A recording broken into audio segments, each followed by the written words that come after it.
I think the best way of answering that in the city of Bangalore is to cite three tech-related successes.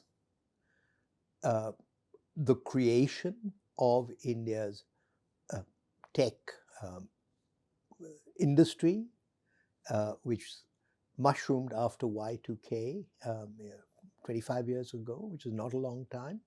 I don't know whether to call it deregulation, but it was a nice handoff between the private sector and the public sector. And I think what I really want to focus on here is that interface between the state and the private sector. I use the term the state, I meant the governments of all kinds. I think the example I gave is relevant for states, in particular, the kind of support that the central government and the Karnataka government gave to the creation of electronic city and all that has happened. So that's example number one. And, we shouldn't take it for granted. The second is Aadhaar, okay? And linked with what was called initially India Stack, but is now called Digital Public Infrastructure, or DPI. And I think there are a couple of, again, lessons from that. One, and I get this on the authority of people who know, I was at a conference in Hong Kong recently, and Michael Spence, the Nobel laureate, was pointing to the difference between India's DPI and what we've seen in the US and Alibaba in China, that this was based on open data, whereas a lot of the other examples were based on caged data. And so I think to have come up with an interaction between government and the private sector that led to an open architecture of DPI, it's been hugely successful and speaks to our ability to get things right. So that was actually two. It was the Aadhaar and the implementation of Aadhaar, but also then the application of Aadhaar in an architecture that allowed a lot of innovation and was not caged within a corporate boundary. So those would be some of the things I think we should take pride in. All modern governments have to walk the line between market-friendly and incumbent-friendly.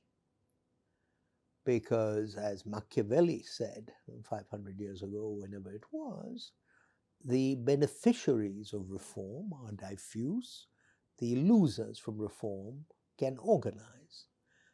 And that's been true in monarchies, it's true today.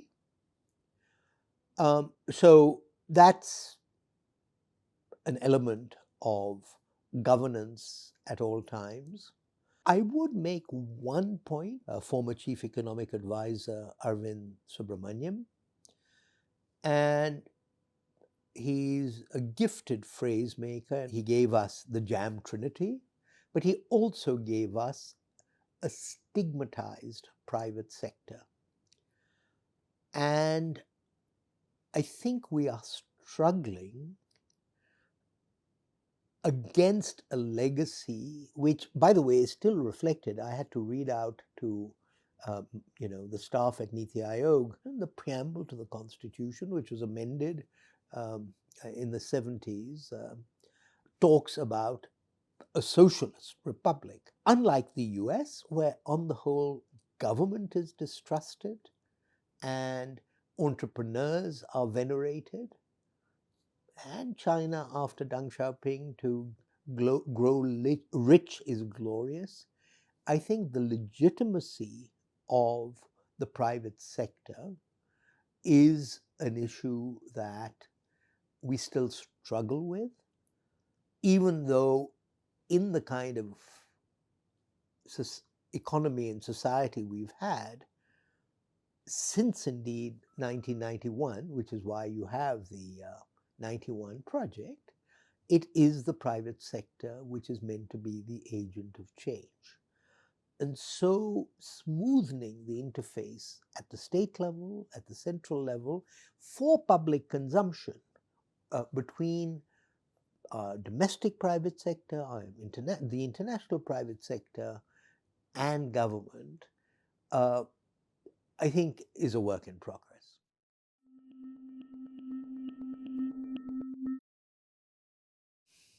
In a career which was largely in public policy, a quarter century with the World Bank and a quarter century since I returned from the World Bank, including now 3 years at NITI Aayog, I had a brief interlude as the chief economist of Royal Dutch Shell, located in Holland, in The Hague.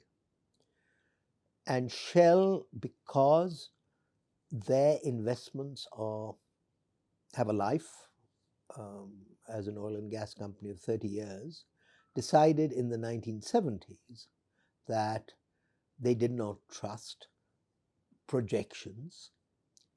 They preferred scenarios. Now, it took them 50 years to develop a scenario culture. I'm under no illusions that that'll happen quickly here, but Shell influenced Singapore, and Singapore, which is a well-managed society and economy, also complements planning with scenarios. So what I would say is that the worst way of thinking about India 25 years from now is on the basis of straight line projections. Let me then talk a little bit about how the Prime Minister sees this. NITI Aayog is in the same building as the Planning Commission, but the Prime Minister abolished the Planning Commission because he thought private sector, market-led society and economy should not think that the state was omniscient and should plan, and I think that is very much also the sentiment at the Mercator Center. So his vision as a politician is that this is about economic freedom and giving people, ordinary citizens, women particularly, as well as men, the young, the freedom to realize their own aspirations. And so he talks about our journey to Viksit Bharat, developed India by 2047, as mass mobilization of the kind that delivered Indian independence 25 years ago. And so I think the India of 2047 is likely to be very unlike the China of today or the China of 2047. I suspect it would be somewhat closer to the US of the 1950s. Okay? I think what is difficult to call is whether there will be more spatial convergence, because what we found in the 30 years since reform is that there have been economies of agglomeration. So coastal states in particular have done better. The impact of the energy transition could be just as profound, because mineral-rich states or coal-rich states, now the location of energy sources is much more spread out. It's more in the west rather than coal, which was in the east. I think the toughest call is where we will be in terms not so much of manufacturing value added, but manufacturing employment. Because there the signals are all over the place. AI adds a layer of complication. Uh, the formal aspiration is for us to be a developed society by 2047. And most people, including myself, have equated that in terms of the economy to how the World Bank characterizes um, different classes of economies, because they have to do that for operational reasons. And what that means is basically more than quadrupling our per capita income in 22 years. And that means growing at about 8% a year, whereas we've been growing at 6.5. We were lucky to have 8% in the last quarter.